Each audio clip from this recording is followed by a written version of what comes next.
cerita diawali dengan memperlihatkan seorang wanita bernama Xiao Xiao yang sedang tergantung di atas pohon. Yang tak lama kemudian datanglah seekor siluman dan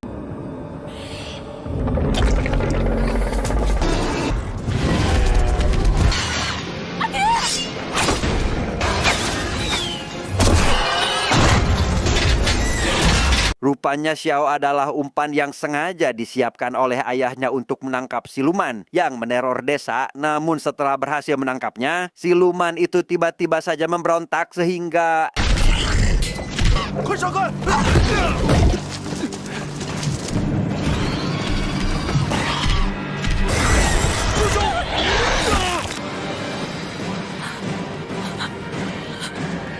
di tempat lain, terlihat tokoh utama kita ada Sun Wukong, sang raja monyet, Jubaji si babi, Sawujing, dan satu lagi yang paling penting di antara mereka bernama Tang Sancang atau biksu yang membawa mereka ke barat untuk mencari kitab suci. Ketika sedang berjalan sambil bercanda, tibalah mereka di sebuah desa yang bernama Desa Tanpa Batas, yang baru saja Sun Wukong bertanya terkait apakah desa itu ada orangnya atau tidak. Tiba-tiba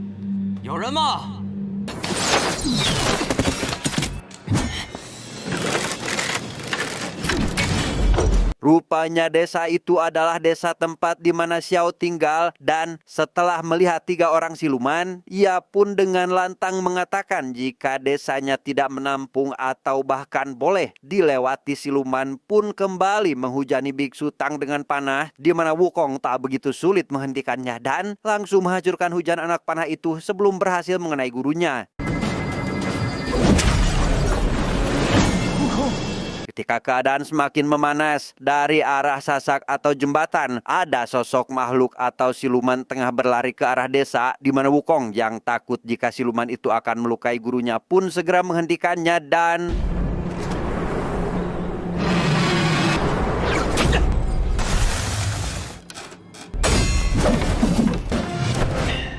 siluman yang menyebut dirinya Raja Singa Hijau pun dibuat kalang kabut oleh Wukong, di mana ia berhasil mengalahkan si Raja Singa dengan menggunakan tongkat sakti miliknya.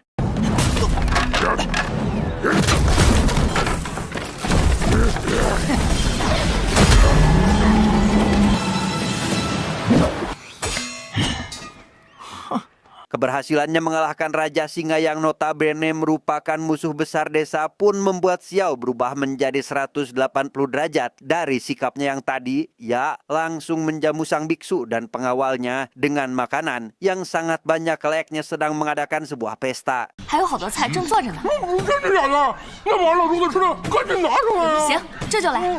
Melihat 2 adik seperguruannya yang rakus membuat Wukong ingin menjahili mereka, di mana dia mengatakan jika makanan itu memang sengaja penduduk persiapkan agar membuat mereka semua kenyang. Kemudian para penduduk akan memanggang mereka untuk dijadikan santapannya.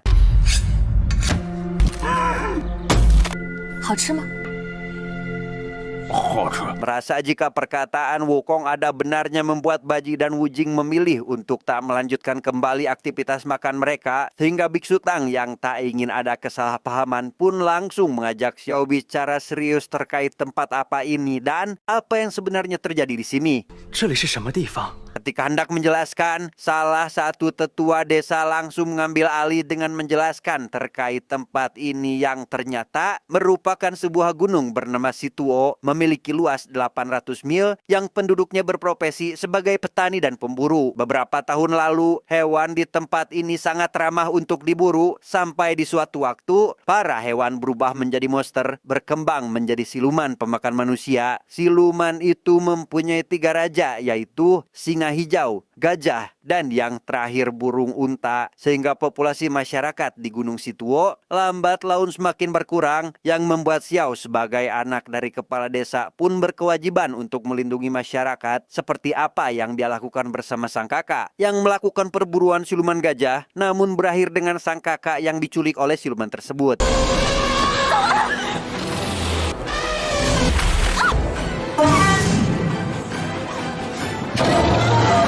Ketua desa yang terlalu banyak tahu membuat Wukong dan Baji merasa curiga jika sebenarnya dia bukanlah manusia biasa. Sehingga si tetua yang merasa jika identitasnya sudah terbongkar pun langsung berubah wujud dan menunjukkan siapa dia yang sebenarnya.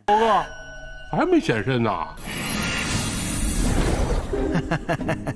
太白啊！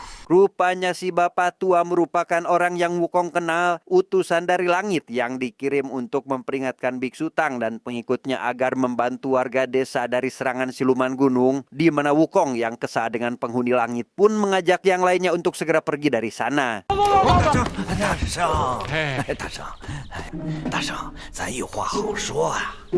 Si bapak tentu langsung menghentikan Wukong agar tidak pergi. Ia beralasan jika Wukong adalah orang yang tepat dalam mengemban misi ini. Namun karena tugas Wukong hanya untuk melindungi Biksu Tang mengambil kitab suci ke barat, tentu ia tak mau mendapatkan tugas lagi. Sehingga si bapak yang sudah kehabisan ide untuk membujuknya pun mulai membujuk yang lain termasuk Biksu Tang, di mana beliau tidak menerima ataupun menolak, melainkan menuruti kehendak dari 3 murid yang selalu menjaganya. 无奈我半点法力都没有，这一路上全凭我3位徒弟护送我。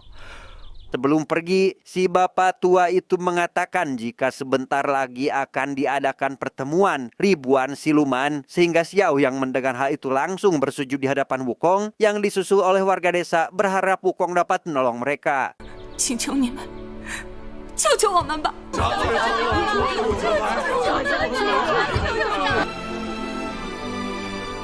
Malam harinya Baji dan Wujing mulai memperdebatkan apakah mereka akan membantu desa atau tidak, di mana Biksu Tang kembali memberikan petuah dengan sangat bijak yang meski begitu tetap memberikan keputusan pada 3 muridnya terkait penyelamatan tersebut, sehingga Wukong yang tergerak ingin membantu pun akan menghajar para siluman seorang diri yang membuat Biksu Tang sangat bangga kepadanya. 师傅，听你夸我一句，可真不容易啊！ Di tengah diskusi itu, datanglah Xiao yang memberitahu jika besok dirinya akan pergi ke sarang siluman demi menyelamatkan warga yang ditahan, dan jika dirinya tidak kembali, ya berharap Wukong CS mau menyelamatkan warga menggantikan perjuangannya. 明日啊，我那猴哥陪你去。 那就多谢长老了。 Esok harinya, Wukong, Baji, dan Xiao pergi ke markas siluman untuk menyelamatkan warga yang ditahan, di mana perjalanan mereka dipenuhi dengan canda tawa, meski Wukong sendiri masih tahan harga agar selalu dianggap dewasa dan disegani oleh semuanya. 怎么样？ 没点情趣。 Sesampainya di depan markas musuh, mereka bertiga kebetulan bertemu dengan rombongan penghuni markas yang baru saja pulang dari berburu, di mana Xiao yang sudah berdandan seperti siluman rubah yang dibantu oleh Wukong dengan memberinya ekor pun membuat ketua dari rombongan itu tidak merasa curiga dengan mereka bertiga, apalagi setelah si ketua tahu jika kedatangan mereka untuk mengikuti pertemuan ribuan siluman yang diadakan oleh 3 raja superiornya. 那走着吧。 Selanjutnya, si ketua itu membawa mereka memasuki markas, di mana Wukong yang ingin memulai rencananya pun mengajak si ketua untuk bicara 4 mata, sedangkan Baji dan Xiao disuruh untuk membantu siluman lain memasukkan buruannya ke dalam sel tahanan. Dengan alasan ingin memberikan si ketua hadiah, Wukong langsung mengambil identitasnya dan mulai mencari di mana para raja siluman itu berada, di mana Wukong dengan cepat berhasil menemukan keberadaan para raja setelah dia melihat siluman kroco sibuk mengantarkan makanan untuk mereka. Sesampainya di tempat si raja, Wukong yang saat ini berpenampilan si ketua pun mulai bercerita ngawur terkait dirinya yang bertemu dengan Wukong di tempat yang tidak terlalu jauh, di mana sikap dan wawasannya yang mencurigakan pun membuat Raja Singa curiga dengan kroco yang ada di hadapannya, sehingga 那孙悟空的事，我何时跟你提起过？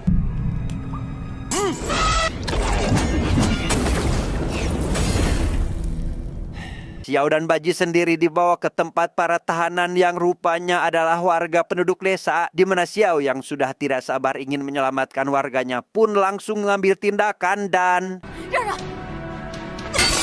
Setelah warga diselamatkan dan siluman semakin banyak berdatangan, Baji yang ingin terlihat keren pun meminta Xiao untuk pergi terlebih dahulu bersama warga, sedangkan Baji akan melawan para siluman itu seorang diri.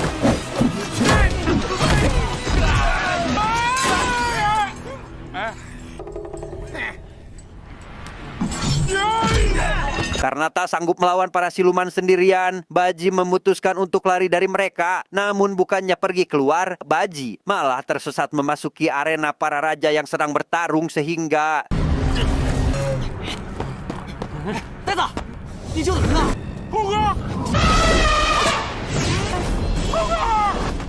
Dengan adanya Baji membuat Wukong harus bersusah payah untuk melindunginya. Bahkan mereka berdua sampai tertelan oleh si Raja Singa, di mana Wukong yang memang tidak bodoh pun langsung menyerang si Raja langsung dari dalam perutnya.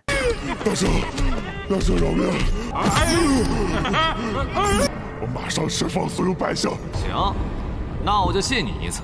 Setelah mendengar permohonan dari si Raja Singa, bahkan sampai bersumpah akan bertaubat pun membuat Wukong akhirnya melepaskannya, di mana si Raja yang tidak ingin terlibat masalah lagi dengan Wukong pun sampai mengantarkan Wukong, Baji, dan Xiao beserta para tahanan sampai ke desa dengan siluman gajah yang menjadi tumpangannya.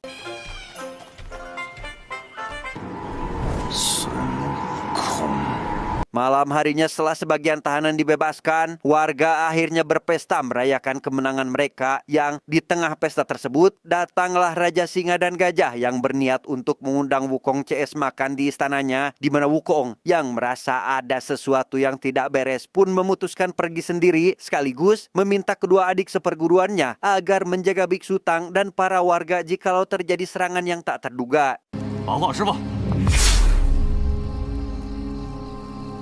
Sesampainya di markas 3 Raja Siluman, rupanya Raja Burung Unta juga turut hadir dalam pertemuan kali ini, di mana si burung yang terlihat lebih baik dan lebih kuat dari kedua kakaknya pun mulai memprovokasi Wukong, membuat kedua kakaknya cukup ketar-ketir. 看来大圣是当狗当习惯了。说什么？ Semakin malam perkataan si burung sudah sangat sulit untuk ditolerir oleh Wukong, apalagi setelah si burung berani menunjukkan kekuatannya, membuat Wukong semakin emosi, yang hal itu berhasil dilerai oleh Raja Singa, sehingga si burung yang kecewa pun memutuskan untuk meninggalkan pertemuan itu dengan alasan ingin beristirahat.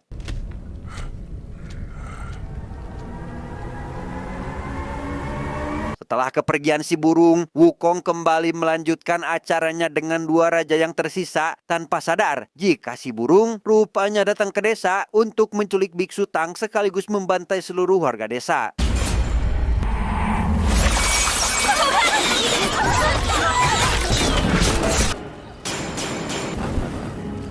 圣僧，有请。 Kembalinya ke desa, betapa terkejutnya Wukong ketika melihat jika keadaan desa sudah tidak baik-baik saja. Dan setelah mengetahui jika Biksu Tang dan kedua adiknya diculik oleh si burung dari Xiao, Wukong pun langsung kembali ke markas para raja, berharap dia masih sempat untuk menyelamatkan gurunya. Biksu Tang dan 2 muridnya sendiri saat ini sudah dalam kondisi terikat di dalam dapur, di mana si gajah yang sejak awal ingin memakan Biksu Tang pun juga pergi ke dapur dan langsung melahapnya saat itu juga.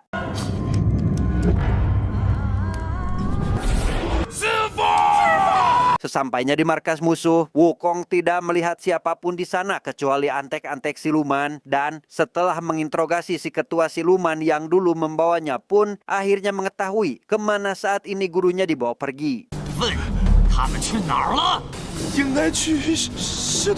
Setelah sampai di pusat Gunung Situo, Wukong yang ditemani Xiao pun mulai mencari keberadaan sang biksu, dan setelah melihat 2 siluman pembawa suluh, Wukong pun langsung menyimpulkan jika saat ini mereka sedang berada di dapur.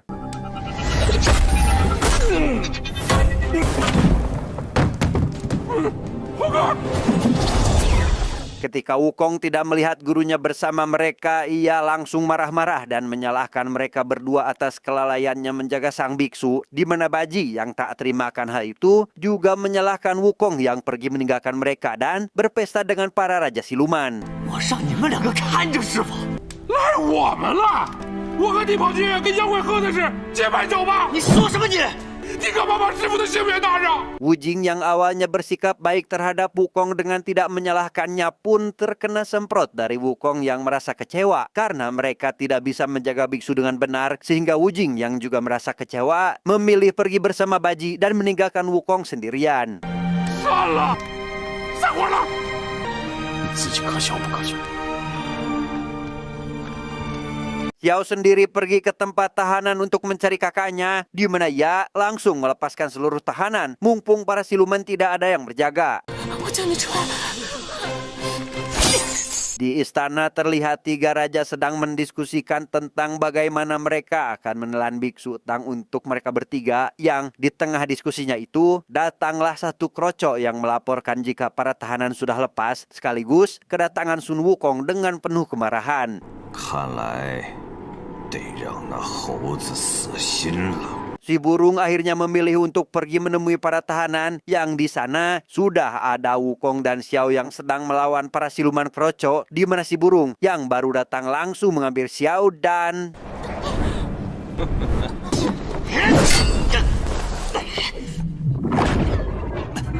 你还想来救人？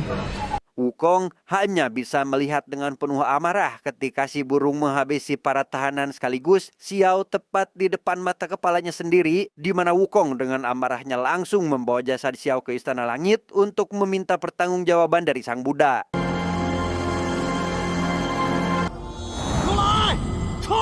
Wukong marah-marah kepada Sang Buddha karena membiarkan 3 siluman di Gunung Situo memakan banyak korban jiwa, di mana Sang Buddha menjelaskan jika sebenarnya Xiao merupakan salah satu bentuk transformasi Wukong yang sudah menunggunya sejak lama, dan alasan kenapa Buddha tidak bertindak terhadap 3 siluman karena sebenarnya hal ini merupakan ujian untuk Biksu Tang. Entah apakah Biksu Tang dapat melewatinya atau tidak, hanya Biksu Tang lah yang akan menentukannya. 的路怎么走，你自己决定。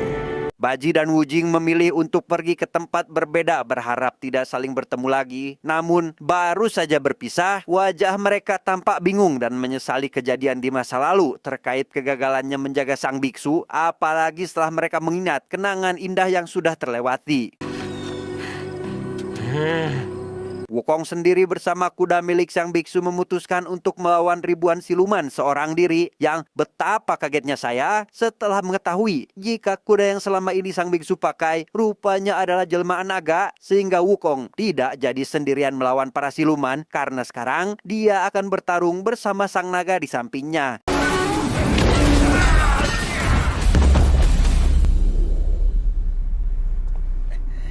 Tanpa bercocot-cocot di awal, Wukong langsung berdiri di hadapan ribuan siluman dibantu sang naga dan...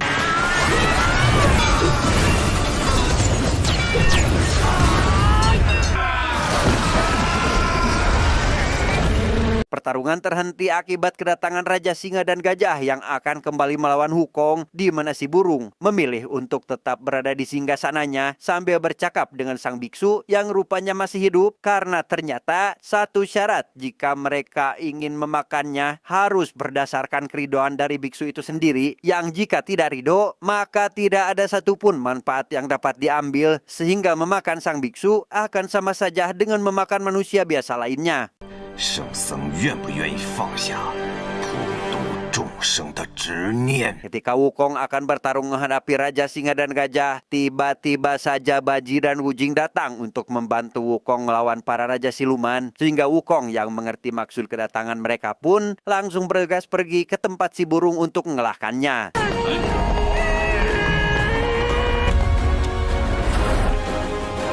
Betapa kagetnya Wukong ketika melihat gurunya baik-baik saja, di mana Wukong yang sejak awal sudah dipenuhi amarah pun langsung bertarung melawan si burung dan...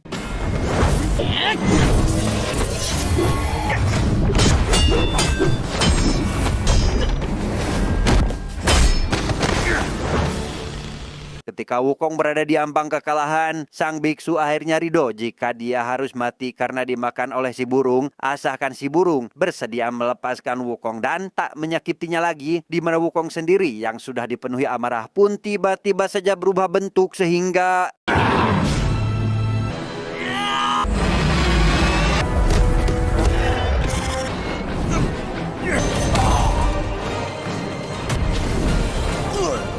Setelah berhasil mengeluarkan gurunya, Wukong kemudian berniat untuk membogem si burung sampai maut. Namun ketika akan memukulnya, tiba-tiba datanglah sang Buddha yang langsung menghentikan Wukong saat itu juga. Rupanya kedatangan sang Buddha ke sana untuk memberitahu jika Biksu Tang sudah lulus dari ujiannya, sehingga mereka bisa melanjutkan kembali perjalanan ke barat untuk mencari kitab suci. 护着师傅，走了。